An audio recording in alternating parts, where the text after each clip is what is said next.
તો અમદાવાદમાં એસીબીની મોટી કાર્યવાહી ફાયર એનઓસી માટે 36,000ની લાંચ માંગવાના આરોપમાં ચીફ ફાયર ઓફિસર અમિત ડાંગરે અને ખાનગી વ્યક્તિ ભાવસિંહ ઝાલા ઝડપાયા। ડોંગરેના ઘરે સર્ચ દરમિયાન 1.10 લાખ રૂપિયા રોકડ મળી આવી છે। આ મામલે વધુ તપાસ કરવામાં આવી છે।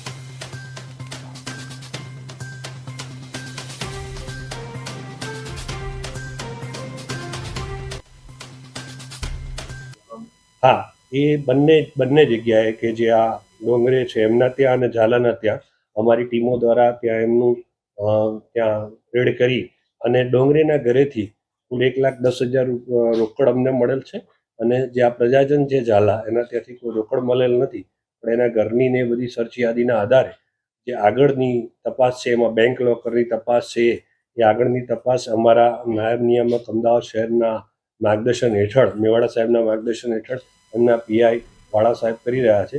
એ આગળમાં બેંક લોકરની એની કાર્યવાહી કરશે।